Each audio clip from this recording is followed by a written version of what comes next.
Nós vamos hoje ter uma visão panorâmica dos dois livros. Primeiro livro dos Reis e segundo livro dos Reis.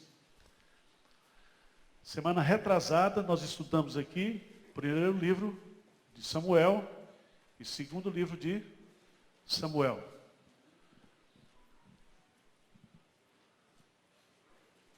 Vocês se lembram que o primeiro livro de Samuel, segundo livro de Samuel, poderia ser chamado de primeiro livro dos Reis, segundo livro dos Reis.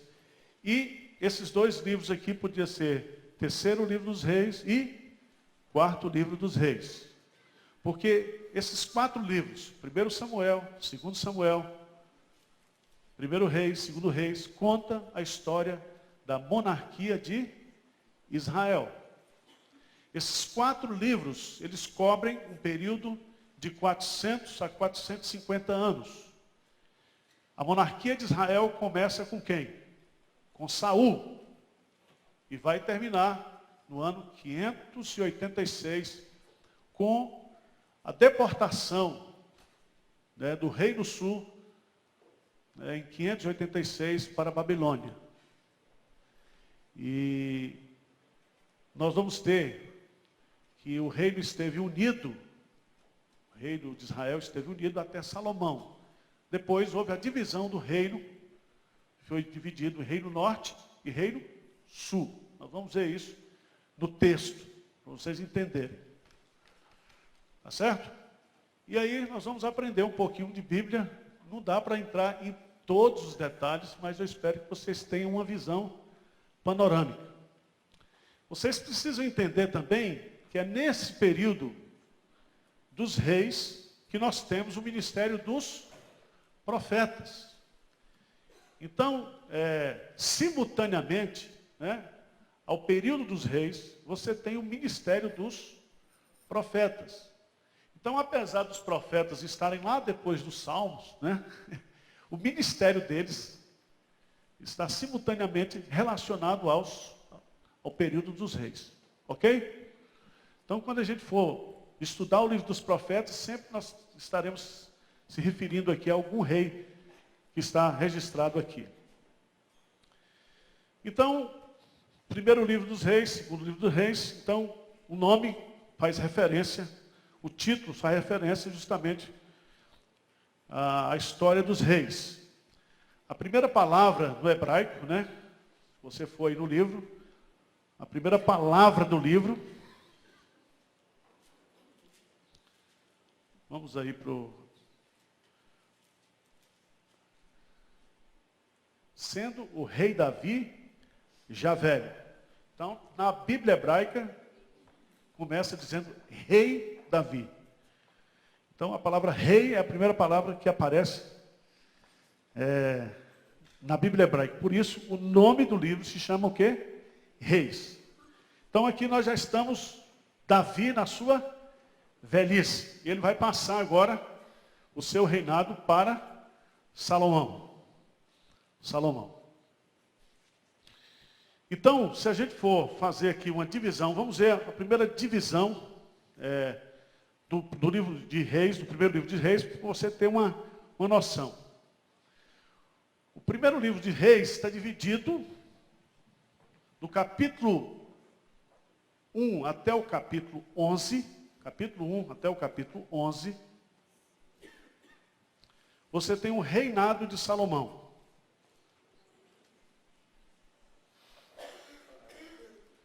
Capítulo 1 até o capítulo 11, reinado de Salomão.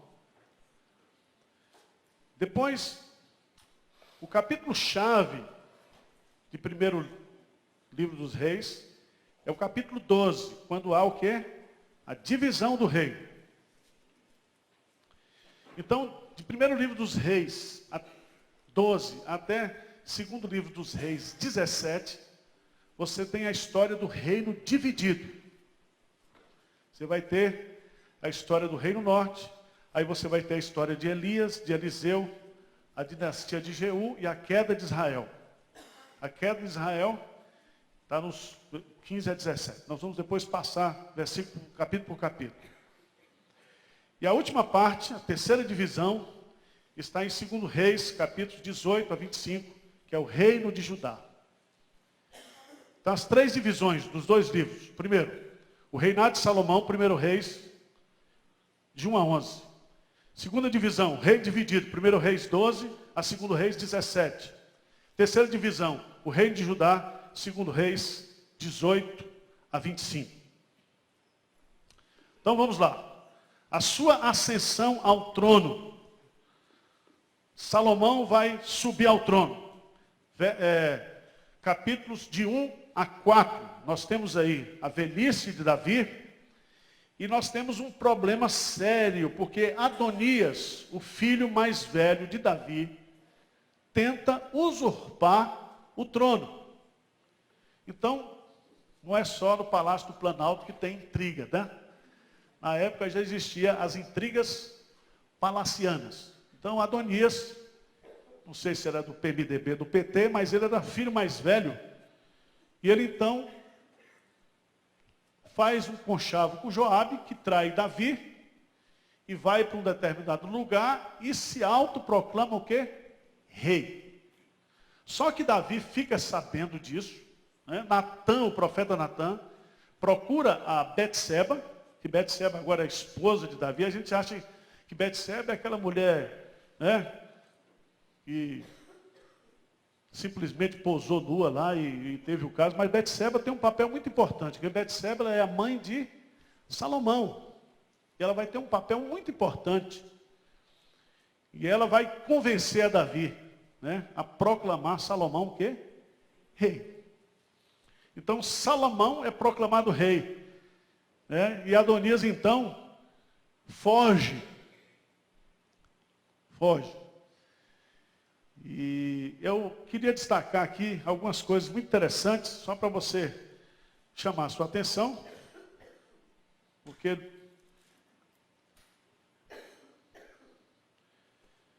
capítulo 2, do capítulo 1, versículo 32 e diante,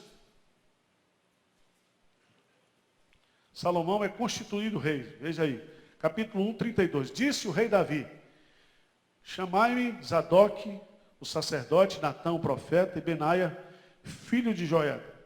E eles se apresentaram ao rei. Disse-lhes o rei: tomai convosco os servos de vosso senhor, e fazei montar meu filho Salomão na minha mula, e levai-o a Gion. Zadok, o sacerdote, com Natã, o profeta, e ali o ungirão rei sobre Israel. Então tocareis a trombeta e direis: viva o rei Salomão. Chama a sua preciosa atenção, porque aqui você tem o profeta, o sacerdote e o rei. O que isso significa? Os 3 ofícios. Esses 3 ofícios são os 3 ofícios de quê? De Cristo. 3 ofícios de Cristo. E os 3 ofícios que depois todo crente também vai exercer em Cristo Jesus. Mas Salomão é proclamado rei aí, porque havia uma tentativa de usurpação de Adonias, filho mais velho. Então você descobre que toda a família real também tem encrenca, tá certo? Salomão se casa com a filha de Faraó. Salomão pede sabedoria, capítulo 3. Mas antes, tem uma expressãozinha aqui, que é bom a gente destacar hoje. Está muito difícil, né? Lê para mim aí, primeiro livro dos Reis, capítulo 2, versículo 2. Lê para mim e grifa aí na sua Bíblia. Primeiro Reis 2, 2. O que é que diz aí? Lê para mim aí, gente, por favor.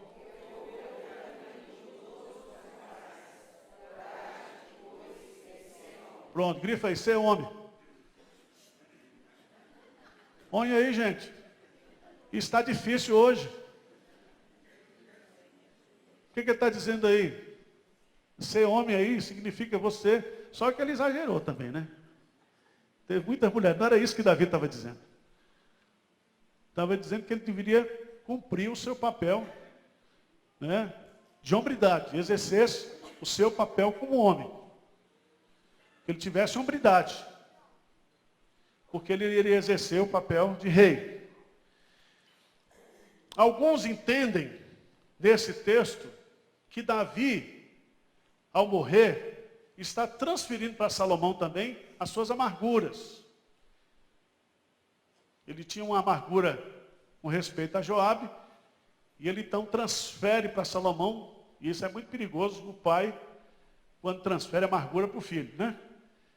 Mas isso aqui há discussões, porque Joabe realmente traiu a Davi.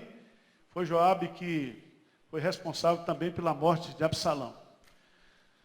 Vamos adiante.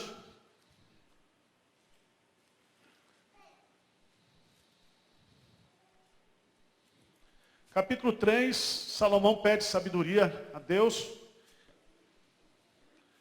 Veja lá 3:3, grifa lá 3:3. Salomão amava o Senhor, andando nos preceitos de Davi, seu pai, porém sacrificava ainda nos altos e queimava o quê? Incenso. Então ele era um crente raimundo, né? Então ele amava o Senhor, mas ainda queimava o incensozinho, né? Ele não estava ainda com o coração inteiro na presença de Deus. Salomão julga a causa das duas mulheres, no capítulo 3, capítulo 4, os oficiais de Salomão. Depois tem aí a prosperidade do rei de Salomão. Nunca se alcançou tamanha prosperidade. No capítulo 6, Salomão edifica o templo.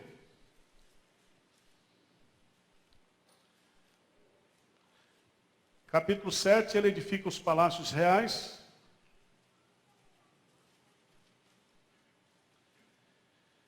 Se você observar, tudo que está aqui, nesse primeiro livro dos reis, está paralelamente descrito lá no livro de 2 Crônicas, na primeira parte, 2 Crônicas. Salomão ora a Deus. Isso aqui é muito interessante. É a consagração do templo. Essa oração que ele faz aí no capítulo 6.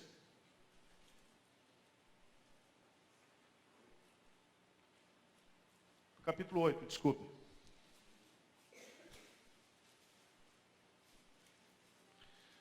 Vamos ler juntos, verso 54 do capítulo 8, a partir do 54. Vamos ler juntos aí? 8, 54 em diante. O que diz? Tendo Salomão acabado de fazer ao Senhor toda essa oração e súplica, estando de joelhos e com as mãos estendidas para os céus, se levantou de diante do altar do Senhor, pôs-se em pé e abençoou a toda a congregação de Israel em alta voz, dizendo: Bendito seja o Senhor, que deu repouso ao seu povo de Israel, segundo tudo o que prometera. Nem uma só palavra falhou de todas as suas boas promessas, feitas por intermédio de Moisés, seu servo. O Senhor nosso Deus seja conosco, assim como foi com nossos pais. Não nos desampare e não nos deixe, a fim de que assim incline o nosso coração, para andarmos em todos os seus caminhos, e guardarmos os seus mandamentos, e os seus estatutos, e os seus juízos, que ordenou a nossos pais. Que estas minhas palavras, com que supliquei perante o Senhor, estejam presentes diante do Senhor, nosso Deus, de dia e de noite, para que faça ele justiça ao seu servo e ao seu povo de Israel, segundo cada dia o exigir, para que todos os povos da terra saibam que o Senhor é Deus e não há outro. Seja perfeito o vosso coração para com o Senhor nosso Deus, para andardes nos seus estatutos e guardardes os seus mandamentos, como hoje o fazeis. Amém. Então é a declaração que ele faz, encerrando essa solenidade de consagração do templo. Aí tem a aliança do Senhor com Salomão. Capítulo 10, a rainha de Sabá visita Salomão, tem até filme sobre isso. Parte as riquezas de Salomão. Aí capítulo 11 vem a parte triste, né? A idolatria de Salomão. E aí vem uma coisa que as mulheres não gostam da gente dizer, mas Salomão casou com as mulheres diferenciadas e as mulheres o quê? Corromperam o coração do cara.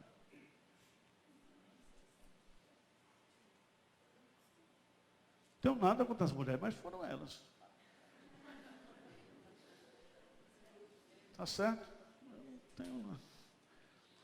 Esse Salomão foi arrumar muitas mulheres. Olha, ora além da filha de Faraó, amou Salomão muitas mulheres estrangeiras. Caba safado, moabitas, amonitas, edomitas, sidônias e etéias. Mulheres das nações de que havia o Senhor dito aos filhos de Israel: não caseis com elas, nem casem elas convosco, pois vos perverteria o coração para seguir os seus deuses. E esta se apegou a Salomão pelo amor. Tinha 700 mulheres, princesas e 300 concubinas. E suas mulheres lhe perverteram o quê? O coração. Não sou eu que estou dizendo, é a Bíblia que está dizendo.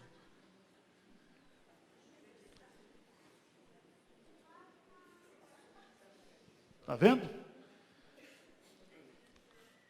O homem vai para frente por causa da mulher. E a mulher, sendo já velho, aí que piorou mesmo. Porque homem velho, a mulher manda mesmo. Sendo já velho, suas mulheres lhe perverteram o coração para seguir outros deuses. E o seu coração não era de todo fiel para com o Senhor, seu Deus. E aí vem... Aí depois fica escrevendo Eclesiastes, dizendo tudo é vaidade, é vaidade, é vaidade, por isso. Né?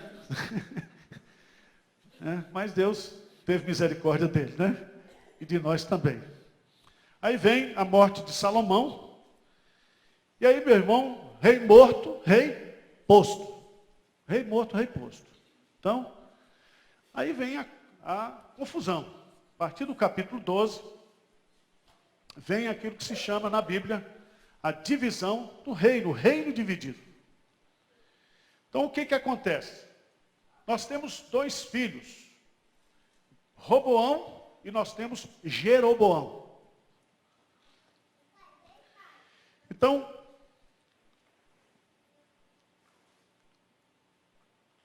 Jeroboão, deixa eu pegar aqui a divisão, Judá, né, cuja o reino foi chamado Reino Sul, cuja capital é Jerusalém, ficou com Roboão. E Jeroboão ficou com as 10 tribos. Eram 11 tribos, não era isso? Porque a tribo de Levi não ganhou nada. Então a tribo de Judá e depois as outras 10 tribos.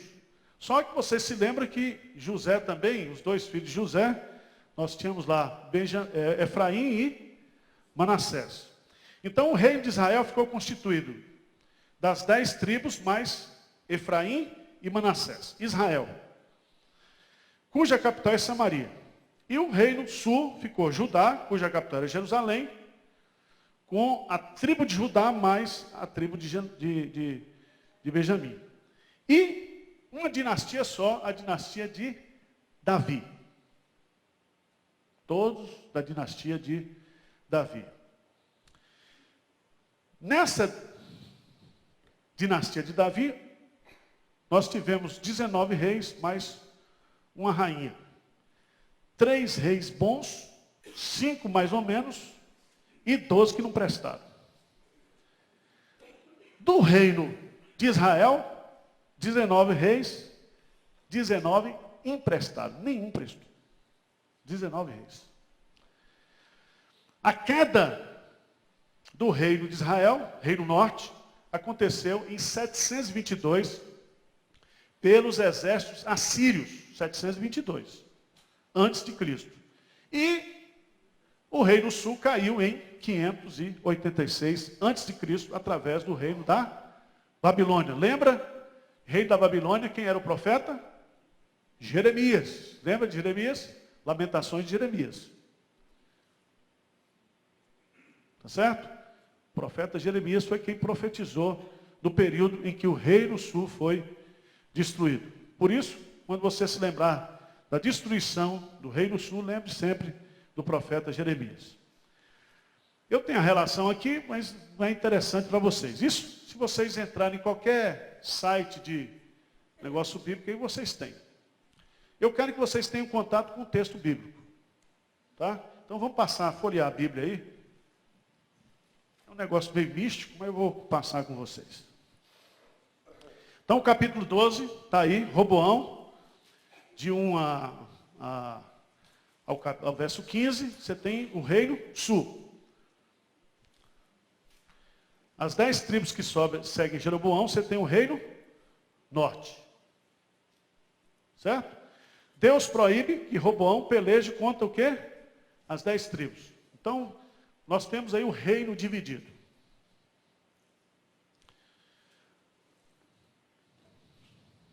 Aí começa a história dos reis. Vamos lá. 1 Reis, de 12 a 16, você tem a revolta, o pecado do reino norte. Vamos lá. 1 Reis 17. Vai começar a história de Elias. A história de Elias. Então Elias, o tesbita, dos moradores de Gileade, disse a quem? Acabe. Acabe foi rei bom ou rei ruim? O que vocês acham? Ruim. Quem era a esposinha dele? Jezabel. Gente boa ou gente ruim? Gente ruim. Gente ruim. Acabe, ele foi rei do rei norte ou do rei do sul? Hein? Do rei norte. Ruim. Ruim. Esse Acabe não vale nada. E ele casou com a mulher que não valia nada. Mas, se você não sabe, foi uma época de prosperidade. Uma época de muita prosperidade. Era igual o período que Bill Clinton teve nos Estados Unidos. O cara não valia nada. Mas foi uma época de prosperidade nos Estados Unidos, né? Mas, vamos lá. Esse capítulo 17...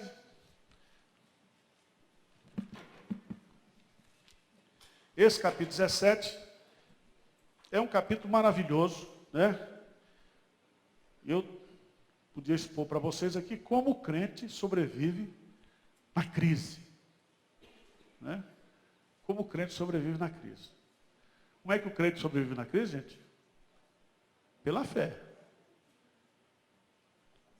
Sendo sustentado pelo Senhor, não é isso? Então, o que é que diz aí? Então, Elias, o tesbita dos moradores de Gileade, disse a Acabe: tão certo como vive o Senhor Deus de Israel, perante cuja face estou, nem orvalho nem chuva haverá nesses anos, segundo a minha palavra. Então, é um tempo de quê? De seca. Tempo de seca é tempo de escassez. Veio a palavra do Senhor dizendo: retira-te de aqui, vai para o lado oriental, esconde junto à torrente de Querite, beberás da torrente e ordenei aos corvos que ali mesmo te sustentem. Veja bem, Deus usa duas fontes aqui, a fonte natural e a fonte o quê? Sobrenatural. Qual é a fonte natural? Bebe da água aí, da ribeira. Qual é a fonte sobrenatural? Vou mandar corvos trazer comida o quê? Para você. Então, você trabalha, meu irmão, e eu vou fazer uns milagres na sua vida, mas trabalho que eu vou fazer.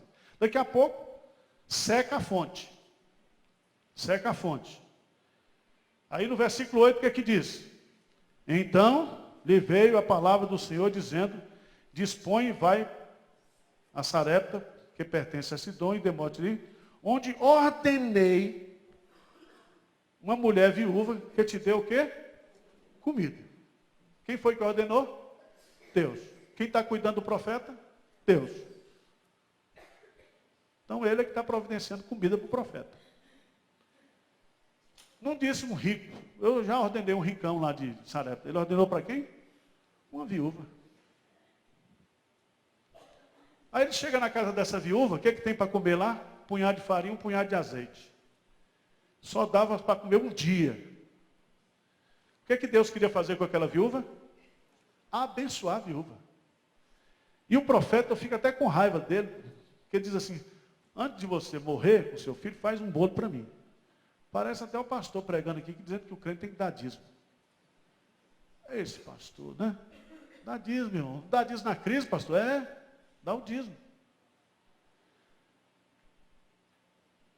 Agora veja o milagre que aconteceu aí. Veja o milagre. Veja aí o milagre.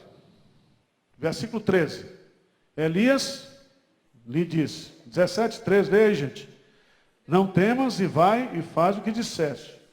Mas primeiro faz dele para mim um bolo pequeno e traz-me aqui fora. Depois fará para ti mesmo e para teu filho. Porque assim diz o Senhor Deus de Israel. A farinha da tua panela não se acabará e o azeite da tua botija não faltará. Até o dia que o Senhor fizer chover sobre a terra. Então presta atenção. Durante a crise não vai faltar o quê? Nem farinha e nem... Pode faltar carro importado, viagem, né? CVC, vai faltar um monte de coisa, mas farinha e azeite não vai o quê? Faltar. Você não vai passar fome. Agora seja fiel a Deus, né? Aí quando termina tudo isso, o que acontece? Veja lá em versículo 16, da panela a farinha não se acabou e da botija o azeite não faltou, segundo a palavra do Senhor, por intermédio de Elias. Depois disso, adoeceu o filho da mulher, da dona da casa, e a sua doença se agravou tanto que ela o quê? Que ele morreu. Então disse a Elias, que fiz eu, homem de Deus? Vieste a mim para trazeres a memória a minha iniquidade e matares o meu filho? Essa mulher tinha um passado sujo, só pode. Tinha ou não tinha? Ela estava na Lava Jato, essa mulher. Trazeres a memória o meu passado, passado sujo. Não tinha nada a ver.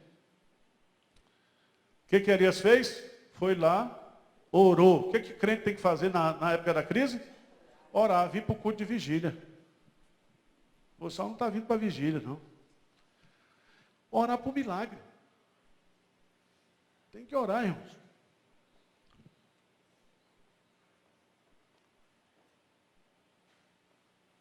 Não é isso? Se eu fosse Elias aí, o que eu faria? Eu, Arival. Foi da vontade de Deus, minha irmã. Todas as coisas cooperam para o bem daqueles. Vão enterrar, tal. Acabou. Está com Jesus. O Senhor deu, o Senhor tomou. Louvado seja o nome do Senhor. E eu faria isso. Elias fez o quê? Orou para o menino ressuscitar. Tá certo? Teve coragem, teve ou não teve? Teve coragem. E foi lá e o menino ressuscitou. Irmãos, tempo de crise é tempo da gente orar por milagres. Porque tempo de crise é quando Deus faz o quê? Milagres. E lá Tiago vai dizer o quê para a gente? Que Elias era homem semelhante a nós, com as mesmas o quê? Fraquezas. E ele orou e não choveu. E orou e voltou o quê? A chover. Então, fica esse exemplo aí no capítulo 17. Capítulo 18, Elias se apresenta a Acabe. Elias mata os profetas do Baal no Monte Carmelo. E Elias ora para chover. No capítulo 19, Elias entra em depressão. Então você que é da igreja do poder da graça de Deus, que diz que crente não tem depressão, você é muito xarope. Jesus entrou em depressão. Moisés entrou em depressão. Todo crente pode entrar em depressão. Porque depressão é uma coisa normal na vida do homem. Faz parte da nossa natureza. Por que estás abatido, ó minha alma? E por que te perturba dentro de mim? Esse profeta aí que matou 400, mas matou mesmo, não é linguagem figurada não, com uma espada, matou. Agora esse cara está com medo de uma mulher. Foi se esconder na rocha, ela deitou, Senhor, tira a minha vida agora, tá bom. Aí Deus o que fez com ele? Deu comida e botou ele para dormir, não sei quantos dias lá. Sonoterapia e água e comida. Botou um anjo para tomar conta dele, para ver se o homem revigorava. Porque esse homem chegou o quê? no limite dele, estava esgotado, estressado. O sujeito, quando entra em estresse, entra mesmo. O limite entre a loucura e o equilíbrio é uma linha tênue. É tanto que a gente vai lá e volta de vez em quando, é ou não é? Ou você não tem momento de loucura, é só eu que tenho. A gente transita assim, ó, de um lado para o outro. E Deus entende a gente. Entende. E tem um versículo na Bíblia que eu adoro, que está lá em Isaías. Os loucos não errarão o caminho. Eu guardo esse versículo. Os loucos não errarão o caminho, né? Não errarão, não. Deus já põe de direto, porque ele dá o desconto. Depressão, Deus teve paciência com Elias. O que faz aqui, Elias? Vai lá. E ele disse, só estou eu sozinho. Você viu que o cara, quando estou só, queria ficar sozinho, se esconder. O depressivo não quer ficar, não quer ver gente. Coitado do depressivo. E o cara que não entende depressão diz, reaja, deixa de frescura. Não é assim não, o cara está com depressão.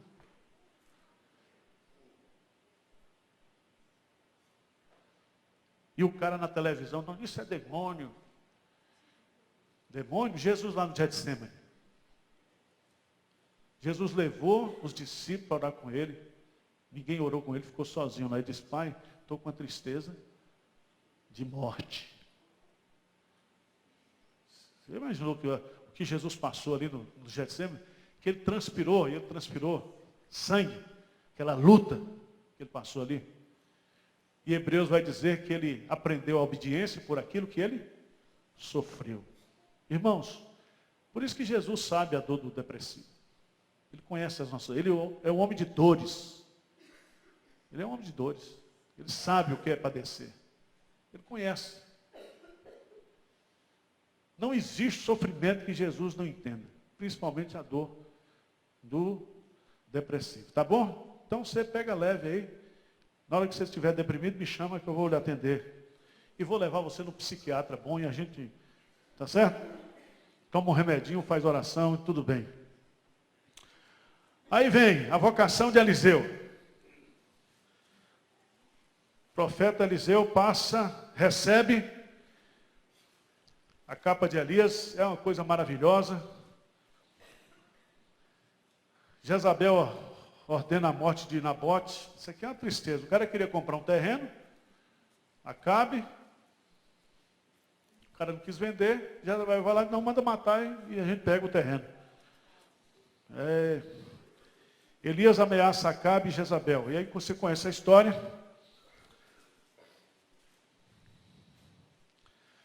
No capítulo 22, a morte de Acabe. E termina 22. Vou pegar aqui.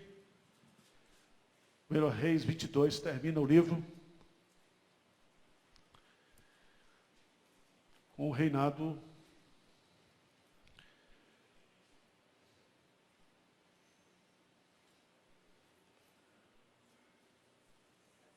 Reis 22, está aqui. E perdi aqui, viu, irmão? Tenha paciência, não é muita coisa. Não, continua a carreira de Elias. 1 Reis vai até 2 Reis 2:2. Acasias e o profeta Elias, Elias e o sucessor de Elias, 2:2.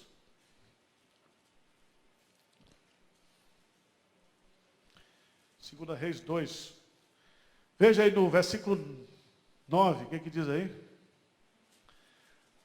Havendo eles passado, Elias disse a Eliseu, pede-me o que quiseres que eu te faça, antes que seja tomado de ti.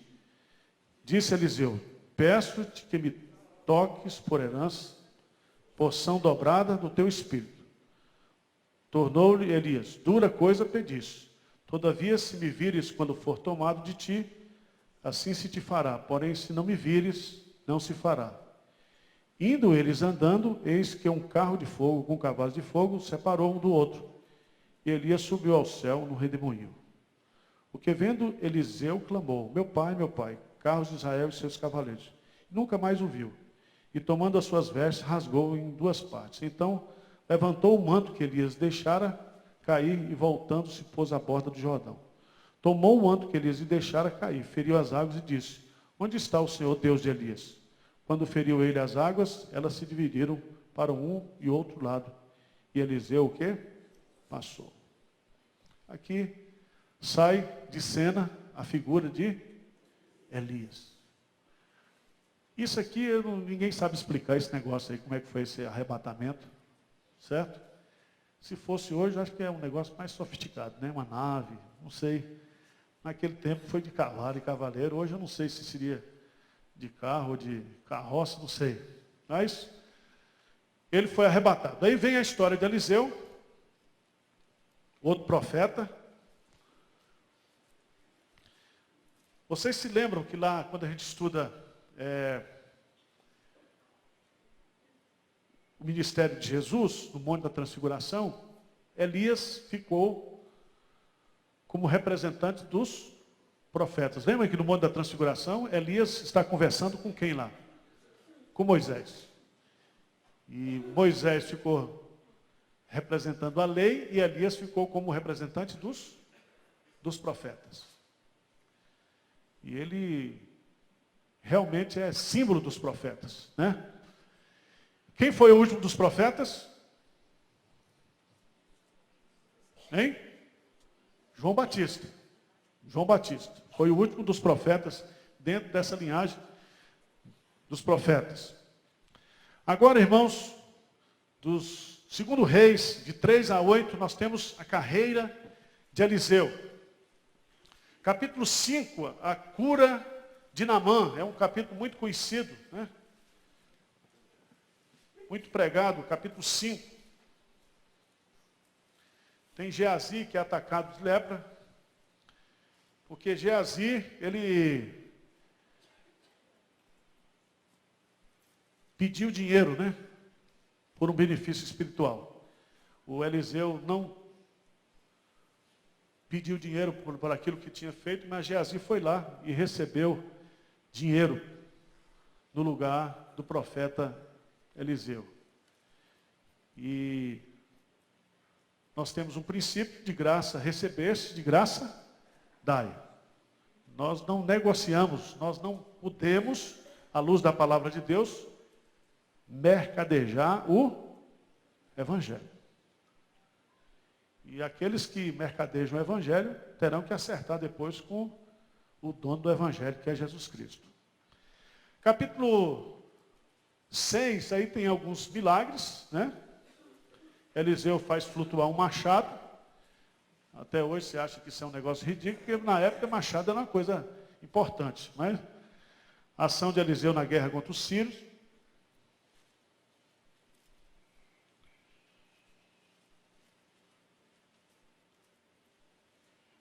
Então, aí no capítulo 8 encerra. Capítulo 8 encerra a carreira de Eliseu. 9 a 14 vem a dinastia de Jeú. Dinastia de Jeú. Começa com Jeorão.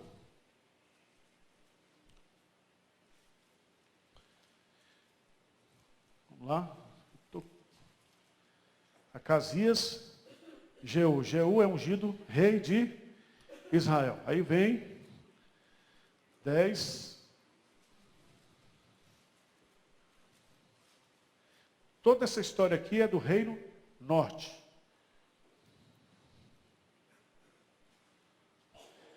Faz algumas interposições do reino sul. Eu queria que você fosse agora para o 2 Reis de 15 a 17.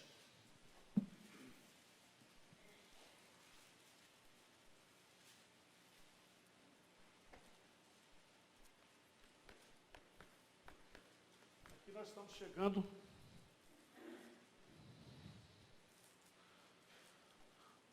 na queda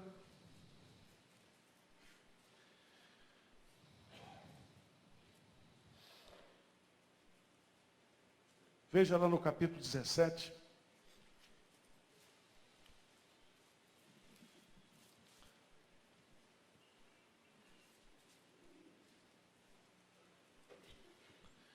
no ano do 10º de Acás, rei de Judá. Acás estava reinando em Judá, começou a reinar Oséias, filho de Elá, e reinou sobre Israel em Samaria 9 anos. Fez o que era mal perante o Senhor.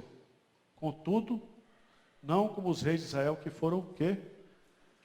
Antes dele. Antes dele. E aqui você vai descobrir que é a partir daqui que os assírios vão invadir Samaria e vão levar os judeus do Reino Norte cativos para a Síria. Diz aí no versículo 3, contra ele subiu Salmaneser, rei da Síria. Oséias ficou sendo servo dele e lhe pagava tributo. Porém, o rei da Síria achou Oséias em conspiração, porque enviara mensageiros a Sor, rei do Egito. E não pagava tributo ao rei da Síria, como dantes fazia de ano em ano. Por isso o rei da Síria o encerrou em grilhões num cárcere. Porque o rei da Síria passou por toda a terra, subiu a Samaria e o sitiou por 3 anos. No ano 9 de Oséias, o rei da Síria tomou a Samaria e transportou Israel para a Síria e os fez habitar em Alá, junto a Bor e ao rio Gozã, e na cidade dos Medos. Aí vem a expressão, a causa do cativeiro. Aí vem uma coisa que eu queria que vocês entendessem, para você entender o Evangelho, lá no verso 24. O rei da Síria trouxe gente da Babilônia, de Cuta, de Avá, de Amate, de Servavaim, e a fez habitar nas cidades de Samaria, em lugar dos filhos de Israel. Tomaram posse de Samaria e habitaram nas suas cidades. A princípio, quando passaram a habitar ali, não temeram o Senhor. Então mandou o Senhor para o meio deles leões, dos quais mataram alguns do povo. Pelo que se disse ao rei da Síria, as gentes que transportaste fizeram habitar na cidade de Samaria. Não sabe a maneira de servir o Deus da terra. Por isso enviou ele leões para o meio deles, os quais as matam, porque não sabem como servir o Deus da terra. Então o rei da Síria mandou dizer, levai para lá um dos sacerdotes que de lá trouxeste, que ele vai lá e habite, e lhes ensine a maneira de servir o Deus da terra. Foi um dos sacerdotes que haviam levado de Samaria e habitou em Betel, e lhes ensinava como devia temer o quê? O Senhor. Preste atenção que aqui começou a origem dos samaritanos. Por isso que o judeu legítimo, ele tinha o quê? Ódio dos samaritanos, porque o samaritano não era o quê? Judeu legítimo. Deu para entender? Quando o rei da Síria levou cativo o povo do Reino Norte, ele trouxe gente da Síria e habitou aqui. Deus mandou leão para comer o povo. Então o que eles fizeram? Mandaram um sacerdote de Israel, que ele tinha levado cativo, para ensinar o povo a adorar a Deus. Então criou-se ali aquele povo que misto. Aquele povo misto. Que é o povo que? Samaritano. Aí veja no versículo 29. Porém, cada nação fez ainda os seus próprios deuses nas cidades em que habitava, e os puseram nos santuários dos altos que os samaritanos tinham feito. Aí vem. Irmãos, queria chamar sua atenção para um detalhe aqui, que não vai dar para a gente olhar tudo, não dá para olhar de jeito nenhum. Mas a grande causa da punição de Israel foi a questão do culto. Foi a questão da adoração.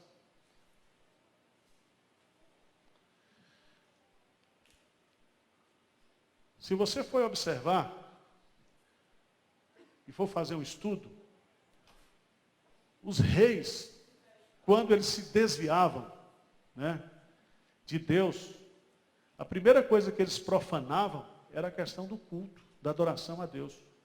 E o castigo vinha sobre a nação por causa da profanação, o quê? Do culto. E aqui vem uma lição muito importante para a gente hoje, né? Porque nós estamos na graça. E na graça, o juízo de Deus não vem assim de imediato, né? Parece que Deus, ele retarda a sua ira, ou ele usa de misericórdia com a gente, e parece que o cálice da ira dele demora, mas a gente precisa tomar muito cuidado, porque existe muita criatividade hoje na adoração, existe muita coisa que a gente faz em nome de Deus, e a gente quer inventar no culto, e a gente esquece que a gente tem que adorar a Deus do jeito que Ele quer ser adorado, não é do jeito que eu quero adorá-lo. E que Ele tem princípios que devem ser respeitados no ato da adoração. Que o culto tem que ser agradável a Deus, primeiro, e não agradável o quê? A mim. Certo? Porque hoje a turma quer fazer o culto sempre o quê? Agradável a si. A si. O cara quer um horário agradável a si, ele quer um assento agradável a si, ele quer tudo agradável a si mesmo. Ele quer que Deus se enquadre na sua agenda. Né? Então, hoje nós estamos vivendo um antropocentrismo. Parece que o cara é o consumidor e a gente tem que adequar. Deus tem que se adequar na agenda dele. Então, esse capítulo aqui, depois você dá uma lida em casa, nesse capítulo 17, é um capítulo muito interessante.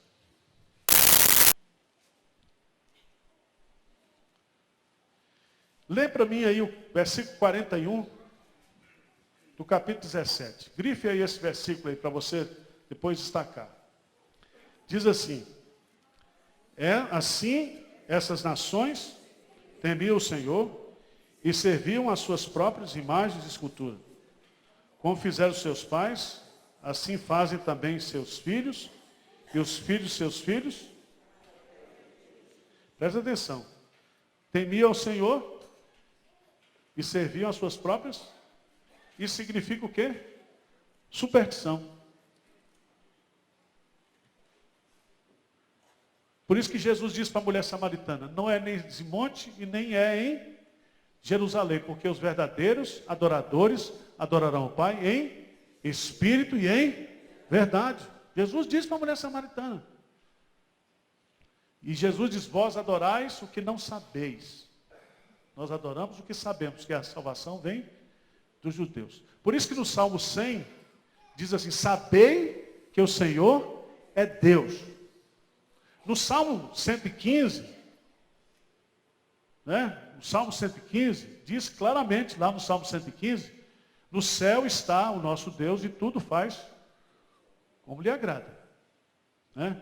Porque os ídolos, eles têm olhos, não veem, têm boca, mas não falam. Tornam-se semelhantes a eles todos os que os fazem.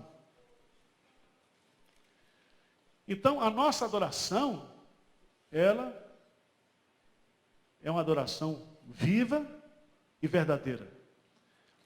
Rogo-vos, pois, irmãos, que ofereceis os vossos corpos em sacrifício vivo, santo e agradável a Deus, que é o vosso culto o quê? Racional. E ele diz assim: para que experimenteis qual seja a boa, perfeita e agradável vontade de Deus. Então, a nossa relação com Deus é diferente. O Salmo 150 diz assim: todo ser que respira, louve ao Senhor.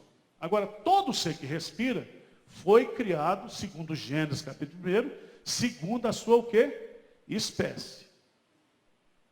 Então, o macaco, o réptil, né, os peixes, e o homem, segundo o quê? A sua espécie. O homem foi feito à imagem e à semelhança de Deus. O homem é o único ser que, segundo a imagem e semelhança de Deus, pode se relacionar com Deus amando a Deus. Os outros só podem louvar pelo instinto. Mas nós podemos louvar a Deus racionalmente, afetivamente. Somos nós. Por isso que não existe um mandamento para o jumento: amarás, pois, ao Senhor teu Deus de todo o teu entendimento. Já viu isso?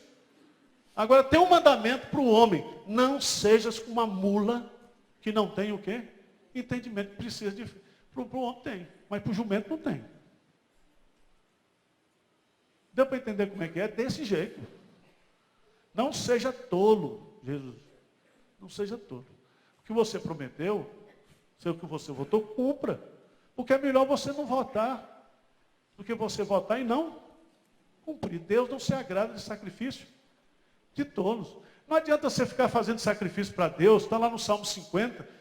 Deus é dono de tudo quanto é animal. Por que você está sacrificando animal para mim se eu sou dono de tudo? Eu preciso lá de sangue de bezerro, se eu sou dono de tudo? Esse povo me honra com seus lábios, mas o seu coração está longe de mim. Então, nós precisamos entender o que é culto. Tá certo? Mas depois a gente continua, porque senão, vamos embora. Segundo livro dos reis, agora começa, a partir do capítulo 18, o reinado de Ezequias em Judá. É bonito demais o reinado de Ezequias. Aí tem a história dele, Senaqueribe invade Judá. Aí um tal de Rabsaque afronta Ezequias e ao Senhor.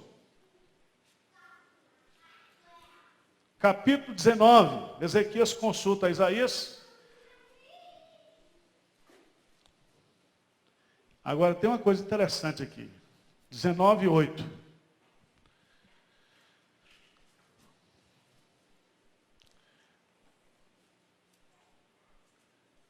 Esse tal de Rabsaque manda uma carta para Ezequias. Uma carta desaforada. Sabe o que Ezequias faz?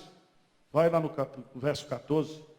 Tendo Ezequias recebido a carta, leu a carta, subiu ao templo, estendeu a carta perante o Senhor e orou perante o Senhor, dizendo: Senhor Deus de Israel, que está entronizado acima dos querubins, inclina, Senhor, o teu ouvido e ouve, abre o Senhor os olhos e ouve todas as palavras que Senaqueribe, as quais ele enviou para afrontar-te ao Deus vivo.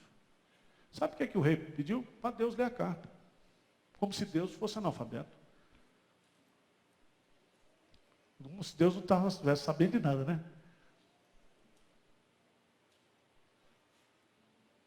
Mas o que eu acho bonito disso aí é a coragem que ele teve. Dizer assim: Senhor, o problema não é meu, o problema é teu. E o que Deus faz aí? Deus responde. Deus responde. O profeta já responde aí, depois vem a destruição dos exércitos assírios. Versículo 35. Então, naquela mesma noite, saiu o anjo do Senhor e feriu no arraial dos assírios 185.000. Quando se levantaram, tinha 185.000 pessoas o quê? Mortas. 185.000 pessoas mortas.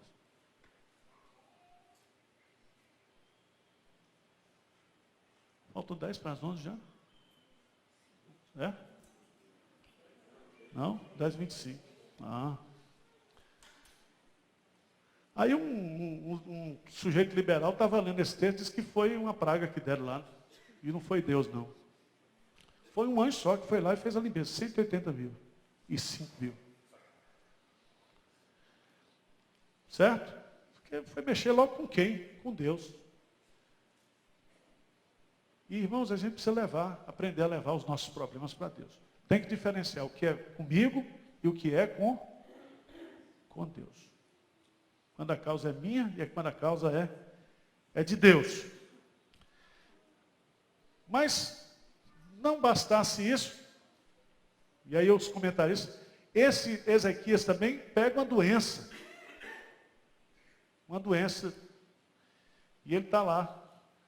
O profeta vai na casa dele, Isaías, e diz assim: põe a tua casa em ordem, porque você vai o quê? Morrer. Já não bastasse o negócio de Senaqueribe, agora vem uma doença. Ele vira o rosto para a parede, faz uma oração, o profeta já ia embora, no meio do caminho ele para, e Deus diz: vai lá e diz para ele que ele vai viver mais 15 anos. Eu pergunto para você, oração muda alguma coisa ou não? Muda ou não muda?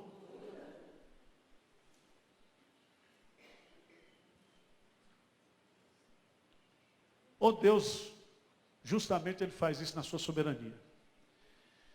Ele quer nos dar algo, E Ele quer nos dar algo através da oração. E aí Ele cria essa permissão através da oração. Para que você ore. Buscar-me-eis e me achareis todo o vosso coração. Pois todo aquele que pede, recebe. Tem coisas que você recebe sem pedir. Tem coisas que você pede e nunca vai receber. Mas tem coisas que você só vai receber se você pedir. Deus faz assim com a gente, né? Esse homem recebe. Então a história de Ezequias é muito bonita. Vem a embaixada da Babilônia. O reinado de Manassés. O pastor Hernandes pregou recentemente sobre isso aqui. O pior homem do mundo. A conversão desse homem. Se Manassés se converteu, tem chance para nós, né? Esse cara não prestava, mas fez tudo errado e se converteu. O reinado de Josias, uma bênção. Josias fez uma grande reforma. Capítulos 24 e 25, você tem a queda. Capítulo 25, o cativeiro de Judá. Queda de Jerusalém.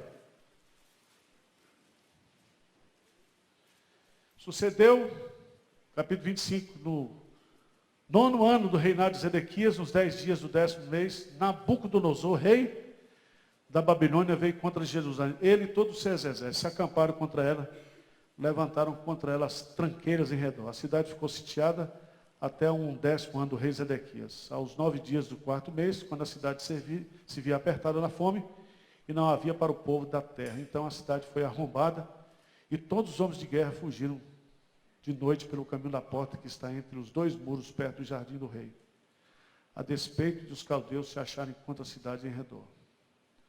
Irmãos, os horrores disso aqui você lê lá em Jeremias, e lê principalmente em Lamentações de Jeremias. Você tem as reportagens de Jeremias, porque o povo passou fome, as mães comiam a carne dos próprios filhos para poder sobreviver. Deus puniu a cidade de Israel. Mas o profeta, vem o cativeiro de Judá, aí você se lembra que aí começa a história de quem? De Daniel. Não é isso? Vem a história dos 3 jovens lá de Daniel. Vem aquele período de 70 anos. Depois desse período de 70 anos, vai começar a história de quem? De Esdras, de Neemias e de Esther. Ok?